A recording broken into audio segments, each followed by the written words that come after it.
Marami na natin laging nadidinig ng mga katuruan tungkol sa pagpapatawad, pero laging ito pa rin ang problema ng marami. Kasi kahit may napatawad na tayo, may nadadagdag na naman ng mga taong karapat-dapat na kagalitan o kaya ay nagbibigay sa atin ng galit. Forgiving is in the heart of Christian doctrine. But anger and hatred, desire for vengeance, are also recurrent themes in the biblical stories. To the point that they have become the norm of the fallen human nature. Parang naging mas natural na magalit, mas natural na magkimkim ng sama ng loob, at magtanim ng puot kuminsan. How could these so-called normal or selfishness-prone individuals overcome such weaknesses and be powerful enough as to forgive? Yan po ang ating pag-aaralan ngayon at tulungan tayo ng Panginoon, the power to forgive. Paano ba nagkakaroon ng kapangyarihan para makapagpatawad talaga? Aming Diyos, salamat sapagkat kay Diyos na nagpapatawad. At dahil dyan, meron kaming huwaran, meron kaming modelo, at meron kaming pagkukuhanan ng lakas. Sa araw-araw na buhay, marami kaming na-offend, may nakaka-offend sa amin, at ang nagiging bunga, galit na kuminsan, matagal na itinatanim sa puso. Turuan nyo kami ng pagpapatawad, at turuan nyo kami kung paano, galing sa inyo, magkakaroon kami ng kapangyarihang magpatawad. At sa paglapit din namin sa iyo, Panginoon, patuloy kaming nagpapalinis sa inyo. Kami naman po inyo rin patawarin at linisin mula sa aming mga karumihan. Gawin niyo po kaming karapat-dapat na tumanggap na iyong mga salita. Pakalinisin niyo po kami, Panginoon, ng dugo ni Jesus at nawa sa inyong tulong. Lalong maliwanagan kami sa bagay na ito na napakahalagang lubos naming maunawaan. Kayo maging teacher namin, Lord. Be our preacher. Speak with power. Speak from your heart. And enable us to understand you. We reject lies and falsehood, and we seek protection under the name of Jesus against the malicious works of evil men and evil spirits. And we ask you, Lord, comfort us, heal our bodies, strengthen us, make us your students. We like to learn from you. In the name of Jesus, your Son, our Lord, we pray. What are some of the major reasons to forgive? Ano-ano nga ba mga pangunahing dahilan para tayo ay magpatawad? First of all, forgiving is commanded by God. Utos siya ng Diyos na magpatawad tayo. Luke 6:37, forgive and you will be forgiven. At napakarami pang ibang mga verses na nagsasabi ng ganyang uri ng utos. This alone is enough reason to forgive. Dahil ang inutos, kahit wala nang ibang dahilan pa, sapat na yon para tayo magpatawad kasi ang nag-utos ay Diyos na siyang dapat makapangyari. Also, forgiving is exemplified by God and exemplified by Jesus. Ang Panginoong Ama sa langit, ang Panginoong Jesus na nagsakatawang tao sa lupa, pareho na isinakatawan nila yung buong konsepto, diwa ng pagpapatawad. Hanggang sa sukdulan ang Panginoon ay pinapako sa krus, ay inihihingi pa niya ng patawad sa Ama yung mga nagpapako sa Kanya. The examples of God, the examples of the Lord Jesus, these examples alone excuse no one from not forgiving. Kasi kung ang Diyos nga nagpatawad, tayo pa kaya? Sasabihin ng iba, Diyos yun, ako tao. Kaya nga, lalo namang dapat tayong sumunod kasi tao lang tayo. Kung yung Diyos na hindi karapat dapat ma-offend, hindi karapat dapat na bigyan ng sama ng loob, nagpapatawad, tayo pa kayang madalas deserve din naman natin na mapasama ang loob natin dahil karamihan at kadalasan inaanyayahan din natin yung ganong uri ng mga pananakit na dumating sa ating buhay. Another reason to forgive is because forgiving reflects God's character. Tayo pong mga anak ng Diyos, mga mananampalataya, ay parang mga salamin, para mga hiyas, o mga makikinang na mga bato, na wala tayong sariling ningning, inire-reflect lang natin ang liwanag, at yun ay ang liwanag ng Diyos. Kung may ilaw, ang salamin may inire-reflect. Nasa uri ng salamin kung gaano siya kaganda mag-reflect. Ganon din ang mga alahas at mga batong mga mahal, kaya na nagiging mahal sa kanyang kakayahan na mag-reflect ng liwanag. At ganon din ang Kristiyano. Yung hindi nakakakita sa Diyos, dun sa kislap ng Diyos na inire-reflect natin, nakikita nila ang Diyos through us. So we reflect God's glory, and when we forgive, we reflect that very glorious character of God Himself. 1 John 2:6, whoever claims to live in Him must walk as Jesus did. And Jesus preached the powerful ministry of forgiveness. God's people are forgivers. Yun ang pinagkaiba sa karaniwang mga nilalang. Most people are offenders, and while some believers may still be offensive, nevertheless, one of the great traits of the people of God is that we are forgivers. Siyempre, kung sino yung master, ganun yung servant. Kung sino yung teacher, ganun yung student. And we are to be forgivers. Also, forgiving sets free. Forgiving sets the offender free. Napapalaya natin yung taong gapos ng ating galit. Kaya napakasarap magpalaya kung gusto rin naman nating tayo ay mapalaya ng Diyos. Mark 11:25, and when you stand praying, if you hold anything against anyone, forgive him. Because it also sets the offended free from condemnation. Pag nagpapatawad tayo, lumalaya yung ating pinapatawad at tayo rin ay lumalaya para mapatawad ng Ama. Ang kabutihan na ginagawa natin sa pinapatawad natin, hindi lang siya ang nagkakaroon ng benepisyo, lalong-lalo na tayo na nagpapatawad. Mark 11:25, forgive so that your Father in heaven may forgive your sins. Hindi na ito bago. Alam na nating lahat ito, pero kadalasan nakakalimutan nating sundin. Forgiving also sets the offended free from ill feelings. Mahirap yung may daladalang galit. Mahirap yung may dalang sama ng loob, hinanakit, tampo. Pero pag nagpapatawad tayo, nawawala yon, nabubura, tayo ang unang-unang nakikinabang sa ating pagpapatawad. Sapagkat habang tayo nagkikimkim ng galit, lalo ko ito'y puot o pagkamuhi, sumasama ang ating ugali.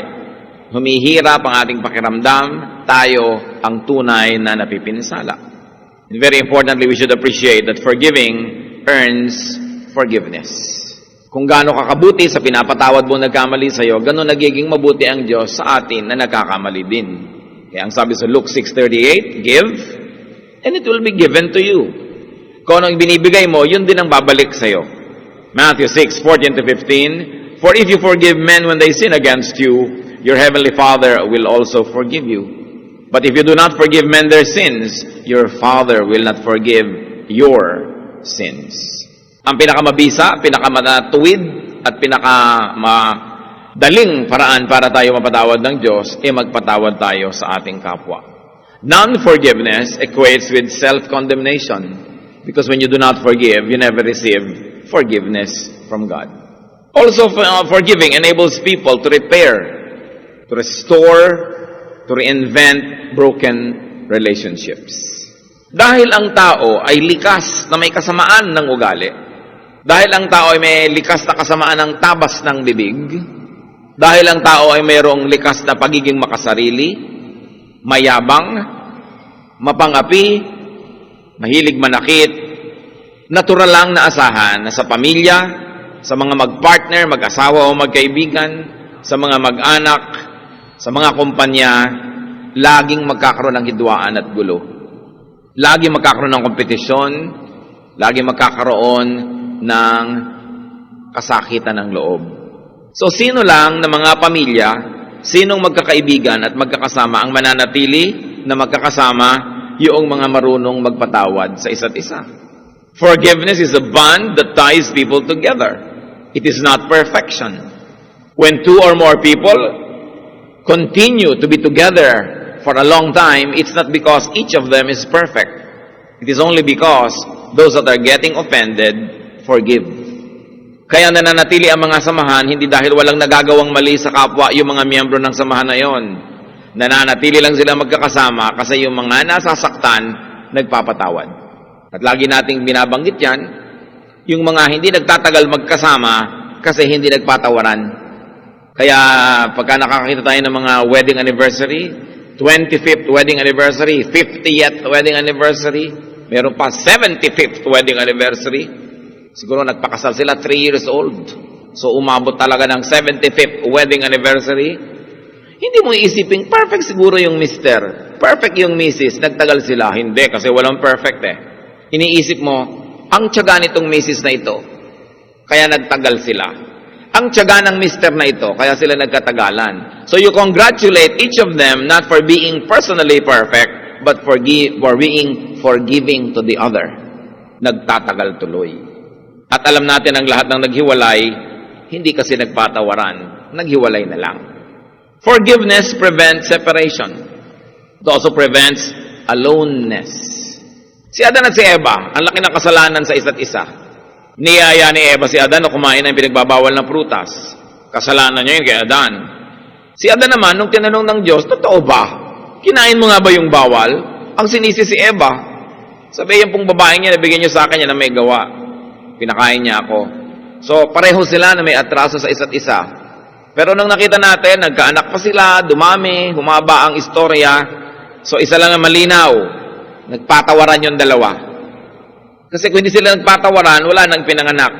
Tapos na ang kwento, isasara na yung Biblia, Genesis chapter 2 pa lang, o chapter 3. Pero dahil nagpatawaran, humaba ang kwento, nakarating pa sa atin. Those who do not forgive end up being alone and separated and isolated. That's why those who do not forgive are digging their own grave of loneliness. Pwedeng maipilit mo ang sarili mong gusto, maigit mo yung katwiran, ikaw ang masunod, pero pag hindi ka nagpapatawad, ang ending, mag-isa ka pa rin. At hindi naman yun ang uri ng buhay na gusto natin para sa ating sarili. Hindi rin yun ang gusto ng Diyos para sa atin. Sabi niya, it is not good that anybody should be alone. Kaya dapat marunong magpatawad. Let's take a look at the power to forgive. Anger and hatred, love for revenge, all of these are like the pull of gravity. Kung gaano ka natural na pag merong nahulog ay mahuhulog nga at hindi aakyat, malalaglag at hindi tataas, ganon ka natural ang galit, ang pagkapuot at ang kagustuhang maghiganti. Sa malaki man o sa maliit na paraan. Natural na sa taong masaktan, sumama ang loob, magalit at kung minsan, magplanong maghiganti. Kung gaano katotoo na tumataas ang tubig pag high tide, gano'n na rin katotoo ang mga ganitong katotohanan ng buhay. Sumama ang tao na natural na lang ngayon na masasabi, pag nagagalit ka, natural, magagalit ako. Hindi yan ang dating natural. Pero yan ang naging natural dahil sa pagkakapilipit ng katwiran ng tao. Genesis 6:5, the Lord saw how great man's wickedness on the earth had become, and that every inclination of the thoughts of his heart was only evil all the time. Genesis 6 pa lang, lumungkot na ang Diyos sa sinapit ng tao na puro kasamaan, puro pagiging makasarili ang inaatupag. Kaya naging likas na yung magalit. The usual, the natural, the weak get angry and do not forgive. It takes so much resolve, so much energy and power to be able to forgive. Every act of forgiving is a triumph of our godly side. Tuwing nagpapatawad tayo, nananaig, nagtatagumpay yung Espiritu ng Diyos na nakatira sa atin. Tuwing hindi tayo nagpapatawad, nananaig yung Espiritu ng kasamaan na subiksik na rin at tumira na rin sa ating puso. Sino ang tunay na makapangyarihan? Hindi yung nagagalit, hindi yung nakakapagbulalas ng galit, at hindi yung kayang magalit sa paraang gusto niyang ipahayag ang galit niya. Ang tunay na makapangyarihan, yung nakakapagpatawad. Mas mahirap gawin yun. Mas banal, mas godly yung magpatawad. Kaya ang kailangan natin para makapagpatawad, malampasan yung natural, to defy the forces of gravity, to defy what you now call is the human nature, and to empower the spark of the divine in each of us. How to be empowered to forgive? How do we get empowered to forgive? Paano nga ba mapapalakas ang sarili para magkaroon ng kapangyarihang magpatawad? Unang-una, be less proud. Ibaba ang amor propyong sobrang taas. Bawasan ang yabang. Bawasan ang sobrang pagpapahalaga sa sarili. If you want to be forgiving, you have to take yourself less seriously. Romans 12:3, do not think of yourself more highly than you ought, but rather, think of yourself with sober judgment. Sabi, huwag mong isipin na kitaas-taas mo, kundi kilalanin mo ang sarili mo, tulad ng pagkilala ng isang taong hindi lasing, isang taong malinaw ang pag-iisip. Bakit? Sapagkat kung malinaw ang pag-iisip natin at pagkilala sa sarili, aaminin natin na hindi naman talaga ganoon tayo ka-special, para lagi na lamang na magdamdam pagka hindi ka agad na estima. Malalaman mo na hindi ka naman talaga ganun kakalang-kalang. para huwag ka nagagalit agad pagka kulang ang paggalang na ibinigay sa'yo ng sino man. Malalaman mo hindi ka naman talaga ganun kataas para hindi ka magalit pag ang lahat ng tao hindi nangangayo papa sa iyong paanan. Most offenses come from injured pride. Kaya tayo madaling magalit kasi mayabang tayo. Hindi naging polite sa'yo, galit ka agad. Ang bagal ng paglilingkod sa'yo, galit ka agad. Kasi dapat pag pinagsisiluyan ka, mabilis. Pag may hinihingi ka at hindi na ibigay ng buo, galit ka. Kasi dapat pag ikaw humingi, buo. Ang lahat halos ng galit natin sa ating kapwa, nagmumula sa sobrang taas ng pagtingin sa sarili. Most offenses come from bruised ego. The less pride, the more power to forgive. And not only that, the less pride, the more power not to take offense at all. Kung hindi ka na-offend, ba't ka naman magagalit? Very important in being powerful is to be humble. Ephesians 4:2, be completely humble and gentle. And if you already are humble, then be humbler. Room for improvement is the biggest room in the world. Be less sensitive. Huwag masyadong manipis. Huwag masyadong maramdamin. Huwag laging ini-imagine na ikay pinaparinggan, pinaparonggitan, sinasaktan, sinuusig, sinusurot. Huwag masyadong maramdamin. Bakit nakakagalit ang magkakapatid? Mararamdamin. Bakit nakikimkim ng sama ng loob? Nagdaramdam. Bakit hindi sinasabi? Maraming mga galit tayo, hindi naman natin sinasabi Alam niyo kung bakit hindi natin sinasabi? Alam din naman natin na hindi tayo talaga dapat magalit Pero nagagalit tayo. Kaya nakakahiyaring aminin na nagagalit ka. Nakakahiyaring aminin nagtatampo ka kasi yun lang nagtampo ka na. Kaya dinadaan mo na lang sa hindi pagkibo. At hindi naman napansin na hindi ka kumikibo. Lalo ka ngayon nagtampo. Dahil nagtatampo ka na nga dito, hindi ka pa napapansin. So dadagdagan mo ng konting dabog para mapansin ka, konting laglag ng mga baso dyan, hampas ng mga pinto. Hindi ka pa rin napapansin, lalo ka ngayon magagalit. Kasi ang mga tao sa pagiging makasarili, laging sinasabing, listen to me, look at me, pansinin mo ako. Babalik na naman yan sa pride. Yang sobrang maramdamin, ang totoo niyan ay sobrang mataas ang pagtingin sa sarili. Kaya napakadaling masaktan ang nipis ng balat. Dagdagan ng mga kalyo. At nang sa ganon, hindi tayo laging nagdaramdam. Ecclesiastes 7:9, do not be quickly provoked in your spirit, for anger resides in the lap of fools. Mga hangalangang madaling magalit. Sabi, huwag kayong masyadong nagpapadala sa simbuyo ng inyong damdamin. Nadali-dali na lang kayong sumasabog na parang bulkan. Bulkan man, nagpapahimakas at nagpaparamdam bago sumabog. Kaya nalalaman ng mga volcanologists na sasabog ang mayon kasi nagpaparamdam. Pero may mga taong bigla na lang sumasabog pagka na-offend.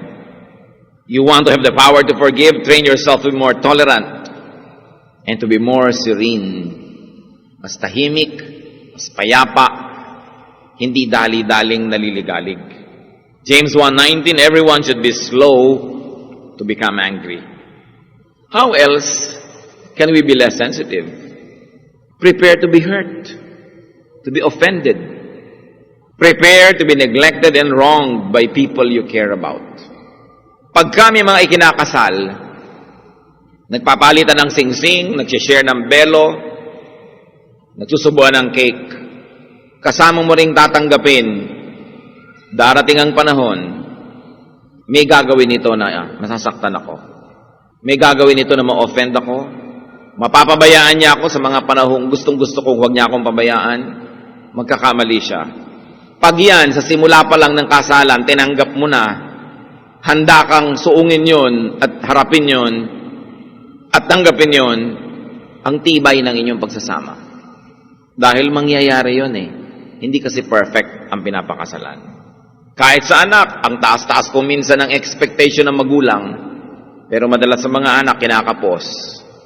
Ang mga anak din, may inaasahan na dapat ginagawa ng magulang, pero madaming magulang kapos. Kaya kung tayo, hinahanda natin ang sarili na mabigo, masaktan, mapabayaan, makalimutan paminsan-minsan, magawa ng mali, at nakalaan na ang ating pagpapatawad, hindi pa man yun dumarating, madali na ilabas yung patawad na yon kung talagang dumating na yung panahong dapat umiral yun. Don't go into any relationship with too much expectation. Nakita niyo nakalagay sa Bible, for He remembers, God remembers that we are dust. And so you should also remember that about your husband or wife, or your father or mother, or son or daughter, or friend. You remember that that person is made of dust.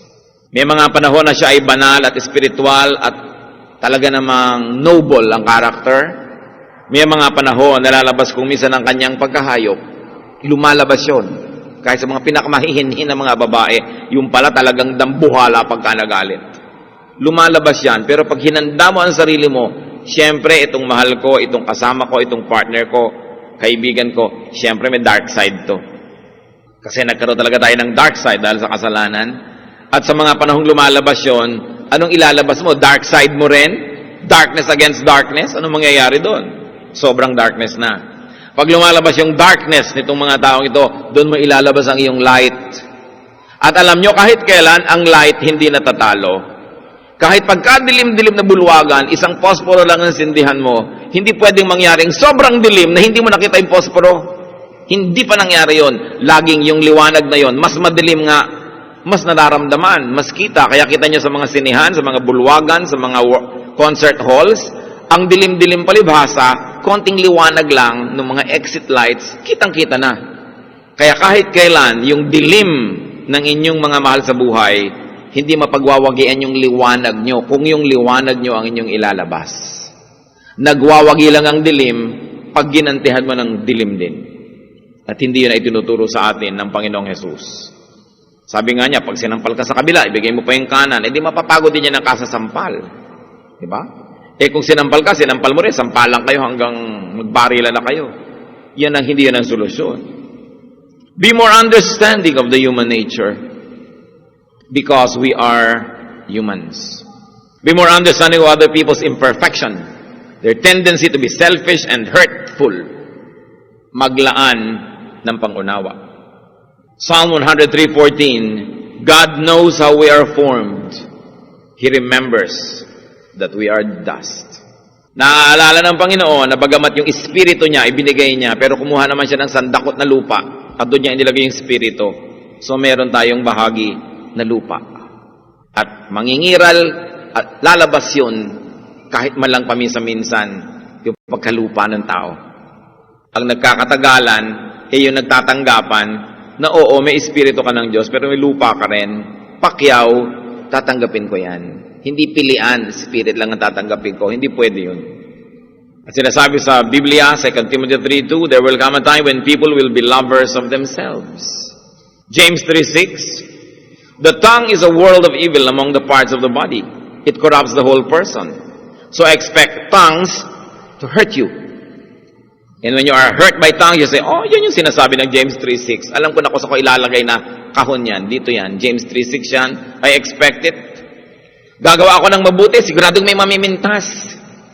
Gagawa ako ng tama, siguradong may katsang-katsang yung iba dyan. Yan sa James 3:6 department. Hindi ko na inaasahan na lahat ng tao matutuwa. Pupurihin ako ng lahat ng tao. Imposible yun. Merong magkikriticize. O ilalagay ko siya sa James 3:6 box. Then you know where to place it. You know how to contain it. It will not contain you. And very importantly, when we try to understand people, is put yourself in the other person's point of view. Kung may 10 tao sa isang kwarto, 10 tao din ang 10 din ang points of view. Hindi mo pwedeng tingnan ng isang bagay, may 10 titingin, pare-pareho sila ng nakikita. Kasi may nasa harap, may nasa gilid, may nasa likod, may nasa ibabaw, may nasa ilalim. Pare-pareho silang nakakakita, pero iba-iba ang pananaw. At tatanggapin mo na maraming pananaw, hindi lang yung pananaw mo ang tama. Kadalasan kasi ayaw na natin tanggapin ang pananaw ng iba. Sobra na tayong nalasing na akala yung pananaw na lang natin ang siyang tama. O kaya yung pananaw natin ang gusto nating umiral laban sa pananaw naman ng iba. Philippians 2:4-7. Each of you should look not only to your own interests, but also to the interests of others. Your attitude should be the same as that of Christ Jesus, who made himself nothing, taking the very nature of a servant, being made in human likeness. Para tayo unawain, mahalin, tanggapin ng Diyos, si Jesus, naging tao, naging tulad natin.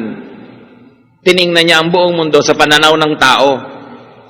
Kaya naging mapagpatawad, maibigin.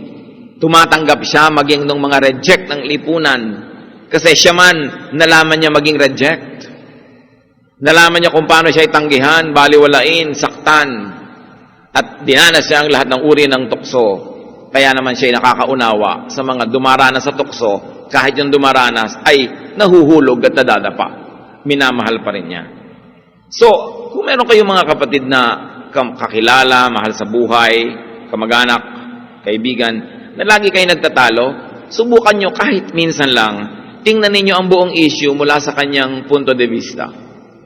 Subukan yung unawain ang lahat ng issue mula sa kanyang utak, mula sa korte ng utak niya, mula sa kanyang pinanggagalingan, mula sa kanyang edukasyon o kawalan nito, mula sa kanyang kamangmangan o katalinuhan, at magkakaroon kayo ng pangunawa. At pag nagkaroon na ng pangunawa, simula na yon ang pagpapatawad.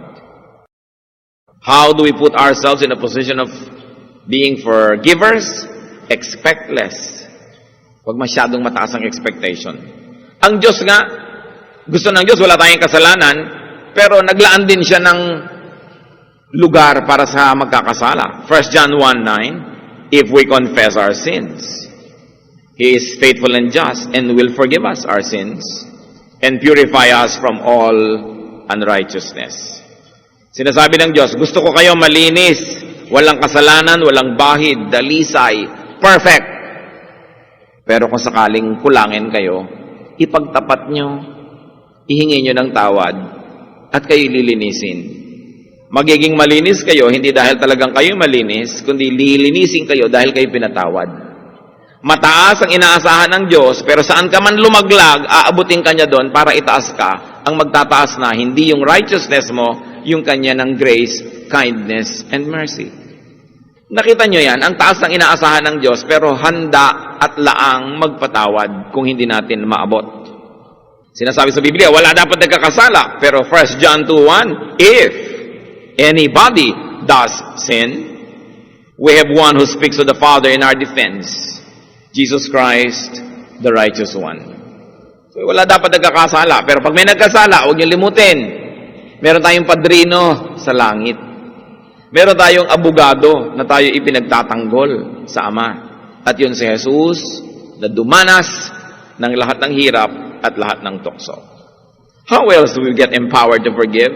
Know, understand, and realize your own situation, your own imperfection, your own offenses against God, and you will be enlightened to be forgiving.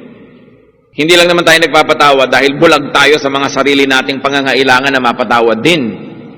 Hindi lang tayo nagpapatawad dahil bulag tayo sa ating mga kakulangan at mga kasalanan. Isaiah 6:5, I am a man of unclean lips, sinabi ng propeta. At si Pablo sa Romans 7:24, what a wretched man I am. At sinabi rin niya sa 1 Timothy 1:15, Christ Jesus came into the world to save sinners, of which I am the worst. Pagkilala natin ang ating sarili, natutulungan tayong unawain ng kapwa natin kasi pare-pareho lang naman tayo eh. Luke 6:41, why do you look at the speck of sawdust in your brother's eye and pay no attention to the plank in your own eye? Baka nga naman kitang-kita mo ang kamalian ng iba, yung kamalian mo, bulag ka. Kailangan unahin mong tingnan ang sarili mong kamalian bago mo sikaping ituwid ang kamalian ng iba. Sabi sa Romans 3:10, there is no one righteous, not even one. Pagka ganon, hindi para konsintihin natin ang sarili natin na magkamali. Yun ay para may paghugutan tayo ng pangunawa sa mga magkakamali laban sa atin. How else do we get empowered to forgive? Do not judge. Matthew 7:1, do not judge or you too will be judged. Bakit po hindi tayo dapat hukom? Kasi ang hukom, lagi na lang na naghahatol. Ang hukom nagbibigay ng sentensya. Ang hukom naghahatol ng kaparusahan. So pag tayo naging hukom, laging gusto nating magparusa. Laging gusto nating magbigay ng hatol. It is the judge, it is the judgmental spirit in us that always cry for sanction, for punishment, and for vengeance. So do not be a judge, Be like Christ. And who was Christ? Who is Christ? He is our advocate. Siya yung ating tagapagtanggol, hindi tagausig. Tatandaan nyo na si Satanas ang tinatawag na tagausig. Si Jesus, tagapagtanggol. So kung hindi tayo judgmental, mas madali na magpatawad kasi hindi natin kailangan magpataw ng parusa. At kakambal nito, you want to be able to forgive, do not always preach. What do we mean? Marami pong mga tao, ipinagkakait ang pagpapatawad because they try to preach. We sacrifice people in order to drive home a point or a lesson. Halimbawa, isang pamilya, isang anak nilang dalaga ang biglang naging unwed mother. Ano ang marapat na gawin ng magulang tulad ng ginagawa ng magulang natin sa langit? Alagaan, turuan, ituwid, pero patuloy na mahalin at tanggapin ang nagkamali. Pero tatay ka, at sa lagay, tatanggapin mo lang yung anak mo, na uuwi-uwi sa'yo, na buntis, walang asawa. So anong gagawin ni tatay na gustong mag-preach sa iba pang mga anak niya? Itatakwil niya yung anak na yun. Para lang masabi sa mga bata, huwag niyong tutularan ng ate niyo, itatakwil ko rin kayo. Meron mga hindi nagpapatawad.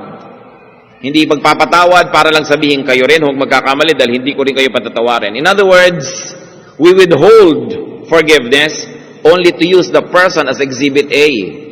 Para lang illustration, para magturo tayo sa ibang mga tao. Pero remember, this person na nagkamali is a person. Hindi siya pwedeng isacrifice para lang magturo ka ng lesson. Kasi yung mga ibang anak mo, ibang nakikakita ng pagkakamali na yon, may sariling isip yan para malaman nilang may disadvantages ang pagkakamali.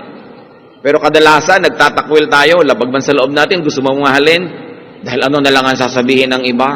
Because we try to make an impression. Pinapakita natin na tayo ay mga mahigpit at mga banal. Kaya may mga pastor na ayaw magkasal ng member na buntis. Kasi sabihin, at sa lagay, hindi ako stricto, papayagan ko na lang ang lahat ng yung mga bagay na yan. In other words, by rejecting one person and by refusing to forgive, you're actually trying to deliver a message to another set of audience. And the person that needs the forgiveness just becomes a sacrificial lamb as an illustration of your outstanding morality. Pero ganun ba dapat ang paninindigan ng mga magulang? Lagi na lang nagtuturo, lagi nagko-condemn. Nanonood ka ng TV, may nakita kang isang karakter na ayaw mo ng ganung karakter, condemn mo yun kasi kasama mo yung mga anak mo o mga pinsan mong nanonood, actually sila yung dinidiscourage mo. This becomes very, very manipulative. James 3:1, not many of you should presume to be teachers, my brothers, because you know that he who teach will be judged more strictly. We who teach will be judged more strictly. So do not manipulate or control people through non-forgiveness. Maraming ganung magulang tinitikis yung anak na nagkamali para lang i-discourage yung mga iba na sundan yung ganung yapak. Pero paano yung tinikis mo? Forever nang lost? Do not control people through vindictiveness.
Mga misis, pag hindi nyo nagustuhan yung ginawa ng inyong asawa, hindi na ibigay ang inyong gusto, maninimangot ka, outside the kulambusan ng ilang araw hanggang manghinan at sumukot ibigay ang gusto mo.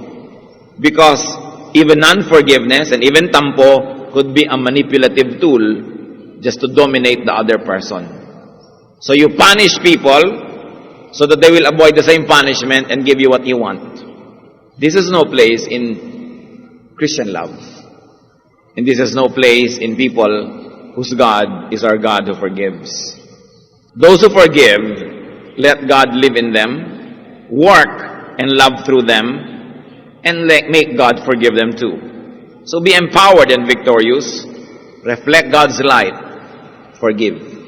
When you do not forgive, you are reflecting this kind of fire that comes from hell, that comes from Satan. Sapagkat ang pagpapatawad ay sa Diyos, ang pagkondena ay galing kay Satanas.